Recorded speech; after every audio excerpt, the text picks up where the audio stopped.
Nah, jadi kalau kita mau melihat Alkitab secara lebih jelas dan lebih nyata, ternyata Alkitab itu memaparkan kepada saudara dan saya sebagai orang percaya kita masih punya manusia lama.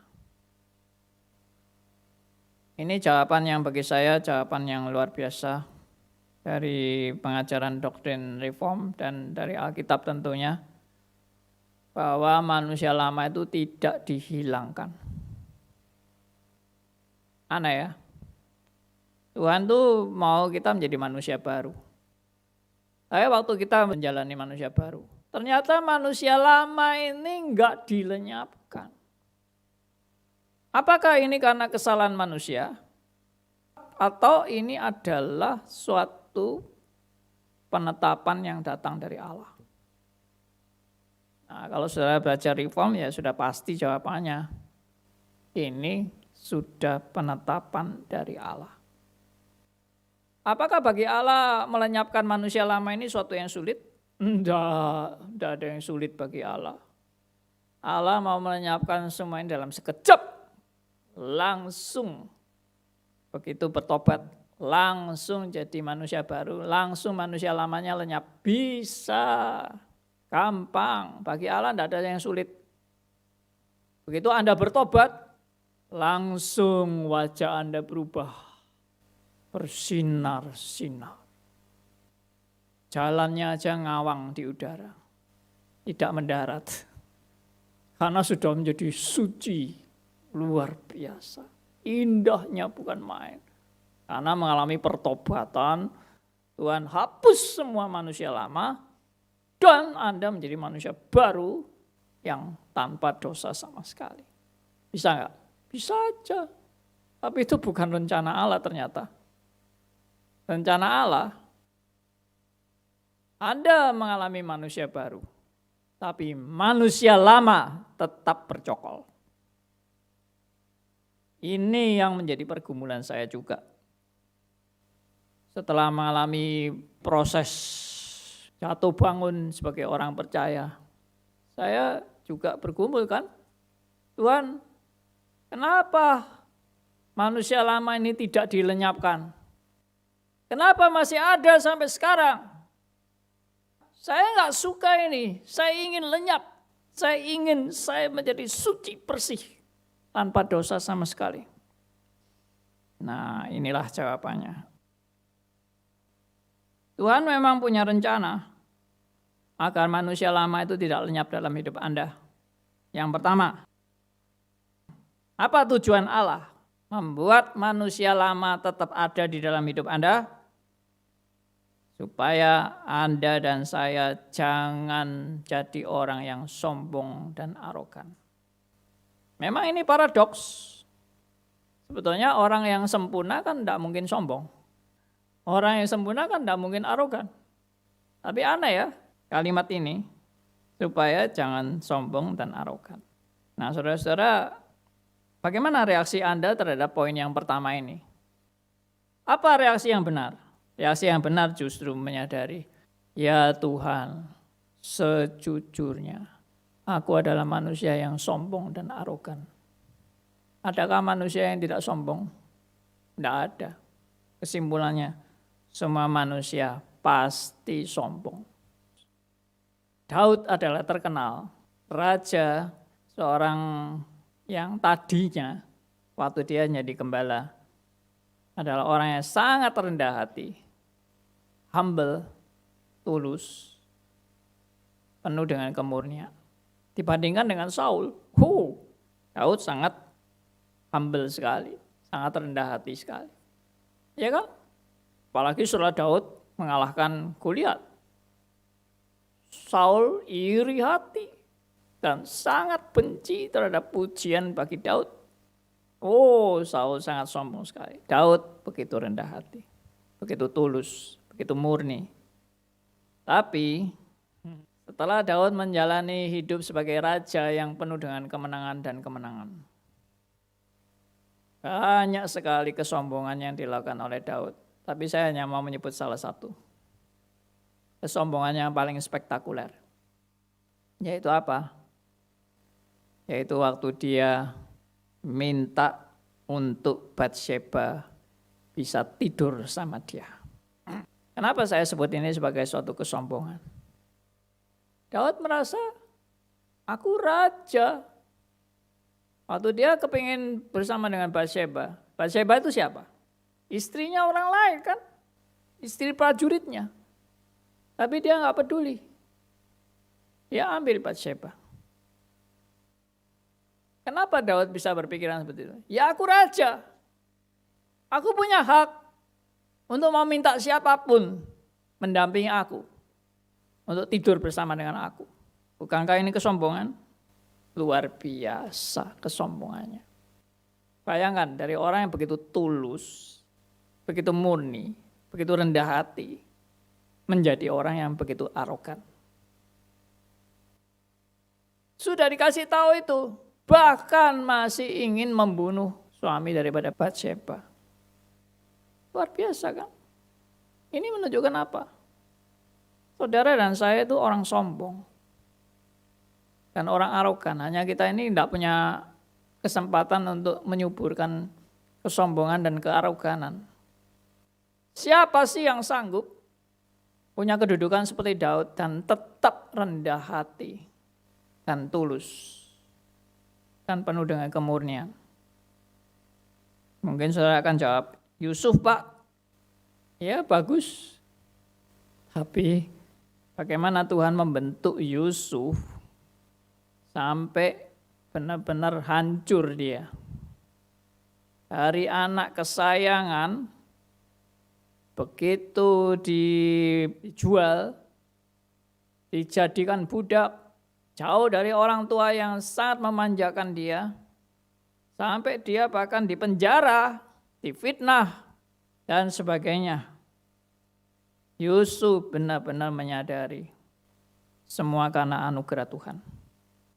Ini bukan karena kehebatan Yusuf. Bagaimana belas kasihan Tuhan kepada Yusuf sampai menghasilkan orang yang menyadari benar-benar semua karena anugerahnya. Kenapa tetap masih ada manusia lama? Supaya saudara dan saya jangan sombong dan arogan. Tapi sejujurnya kita menyadari tanpa anugerah Tuhan, kita pasti menyuburkan kesombongan dan kearoganan kita. Makanya salah satu indikasi yang Tuhan mau kasih supaya saudara tidak menyuburkan kesombongan dan kearoganan adalah Tuhan kasih saudara dan saya manusia lama. Yang kedua, dengan kesadaran adanya manusia lama ini, kita sadar kita tidak akan memberhalakan seseorang, tokoh, atau orang yang Anda sangat kagumi. Banyak orang yang kecewa melihat hamba Tuhan yang berdosa. Atau hamba Tuhan yang punya kelemahan, kekurangan, cacat celah. Kecewa.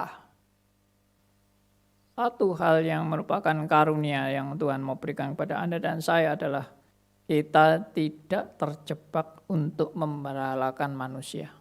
Dan memang manusia itu condong memberhalakan sesuatu. Apa aja yang Anda kagumi, Anda berhalakan itu.